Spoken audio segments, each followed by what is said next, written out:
مجھے ایک یاد ہے، ایک دوست نے یہ بڑی کوئی محفل 80s کی بات ہے، ایک شخص کے بارے میں بتایا کہ اس کو بلایا محرم کے دنوں میں، اور اس نے پوچھا کہ میں نے کیسی تقریر کرنی ہے، صرف واقعات بیان کرنے ہیں یا دھونی دینی ہے؟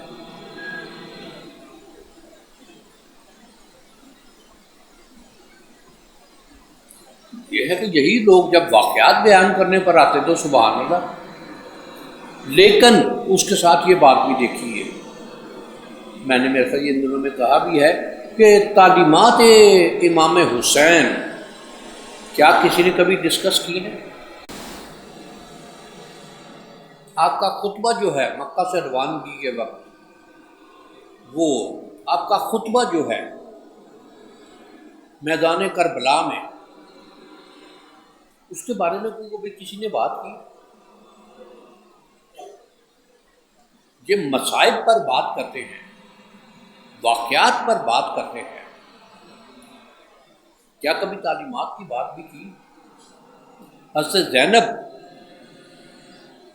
ان کا جو خطبہ ہے یزید کے سامنے، اس خطبے پر کبھی کسی نے بات کی؟ خطبے کی تو بات بہت کرتے ہیں اور سفر کی بات بہت کرتے ہیں، کیا اس خطبے کی بات کی کبھی کسی نے؟ کہ وہ اور وہ تعلیمات ہیں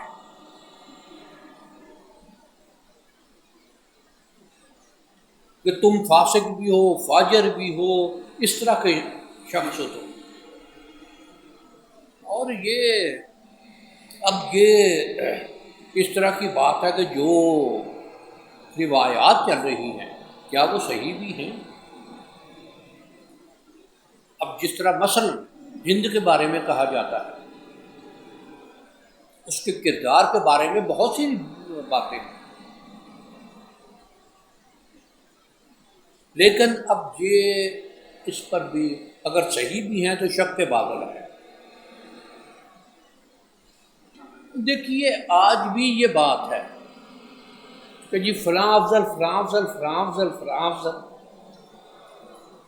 تم اپنے موقع پر اپنی بات کرو، جس کو جو پسند ہے وہ کرے، کیوں یہ کہ جی حضرت علی کا تذکرہ ہوا تو یہ تذکرہ بھی ہونا چاہیے، یہ کیوں ہے؟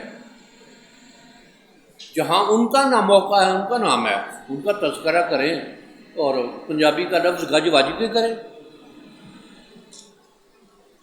لیکن اس دوران کسی اور کو اس میں شامل نہیں کرنا چاہیے، تنقید میں نہیں لانا چاہیے۔ اب یہ ہے کہ حضرت علی کا تذکرہ ہوا ہے تو یہ تذکرہ بھی ہو، یہ تذکرہ بھی ہو، اس کا تذکرہ چھوڑ دیا، لو جی یہ فلاں، جو حضرت علی کا تذکرہ کرتا ہے لو جی یہ تو رافضی ہو گیا ہے، میرے پر فتوے ہیں رافضی ہونے کے۔ ایک دفعہ ایک صاحب آئے اور ان کے معاملے میں 22 رجب کی نیاز کا معاملہ تھا کہ جی وہ ہمارے کو اس نے کہا تھا کہ یہ اس طرح ہے، اس طرح، اس طرح، اس طرح۔ میں کہا وہ کوئی اور ختم دلواتا ہے جس نے تمہیں منع کیا؟ کہ نہیں جی ختم تو نہیں دلواتے۔ تو میں کہا اس سے اسے کیا پرابلم ہے؟ اگر ان کا تعلق وہاں جڑتا ہے تو اس کو مناتے رہیں، اس کا دن، جو یہ دن مناتے ہیں ان کو کیوں روکتا ہے کہ جی یہ اس کی اصل کوئی نہیں ہے؟ تو میں کہا اس کو کیا پرابلم ہے، اس کے پیٹ میں کیوں روٹ رہے ہیں؟ جب اس کا ان سے تعلق کوئی نہیں ہے، کنسرن کوئی نہیں ہے، تو جن کا کنسرن ہے اس کو کرنے دیں۔ اب یہ کیا ایک وقت میں یہ پمفلٹ تقسیم ہوتے رہے یا نہیں کہ یہ 22 رجب کی یہ ہے یا یہ ہے، یہ اس کی نیاز ہے یا اس کے مرنے کی خوشی ہے؟ مجھے کہا کہ میں کہا الحمدللہ میں نے اپنے گھر میں دیکھا ہے، میں بھی الحمدللہ اس بات پر قائم ہوں کہ جی یہ بات، میں کہا جن کی بات ہے وہ کریں، میں تو امام جعفر کی نیاز پیش کرتا ہوں، ان کی بارگاہ میں پیش کرتا ہوں۔ پھر اب اور دیکھیے 18 ذی الحج، اس کے 18 ذی الحج سے ایک واقعہ منسوب ہے، اب اس پر بھی کہ جی 18 ذی الحج تو یہ واقعہ ہوا تھا، دونوں واقعات ایک دن نہیں ہو سکتے، ایک ہی تاریخ میں نہیں ہو سکتے۔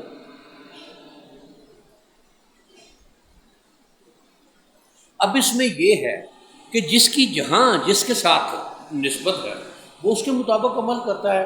ایک ہی دن میں ایک گھر میں موت ہوئی ہوتی ہے، دوسرے گھر میں خوشی ہوئی ہوتی ہے، کیا وہ ہمسائے کی موت کی وجہ سے اپنی خوشی منانی چھوڑ دیتے؟ تو یہاں کیوں پیٹ میں مروڑ اٹھ رہے ہیں؟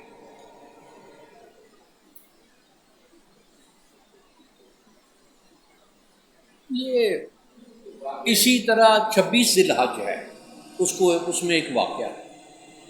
اب اس کو 26 ذی الحج اور پھر 28 ذی الحج اس کو بڑھا کے یکم ذی المحرم کر دیا گیا ہے۔ تو یہ شرارت یا شیطنت ہے یا نہیں؟ مثلا 18 ذی الحج عید غدیر کے بارے میں اس کا یہ ہے کہ اس دن نبی کریم صلی اللہ علیہ وسلم نے مقام پر کھڑے ہو کر یہ بات ارشاد کی۔ 26 ذی الحج حضرت عمر فاروق رضی اللہ تعالیٰ عنہ کو زخم لگنے کا دن ہے، اور اکثریت روایات میں 2 دن بعد آپ کا وصال ہے، لیکن وہ انہوں نے کھینچ کے یکم محرم کر دیا۔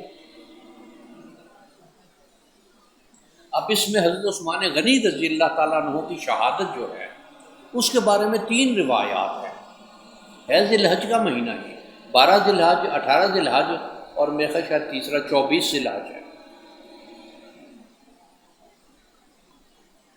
کہ یہ 3 دن بیان کی گئے ہیں جب آپ کی شہادت ہوئی ہے۔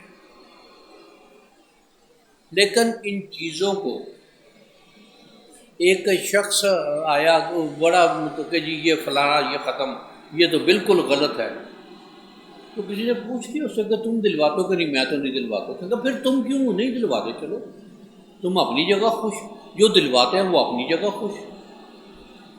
دیکھیے یہ معاملہ اس وقت بھی تھا جب آپ نے ارشاد فرمایا کہ علی کو ایمان، پیمانہ ایمان جو ہے وہ علی کی ذات ہے، جو اس کے تذکرے سے خوش ہوگا وہ با ایمان ہے، اور جس کے چہرے پر سلوٹیں آئیں گی، جس کا اندر انقباض ہوگا وہ منافق ہے۔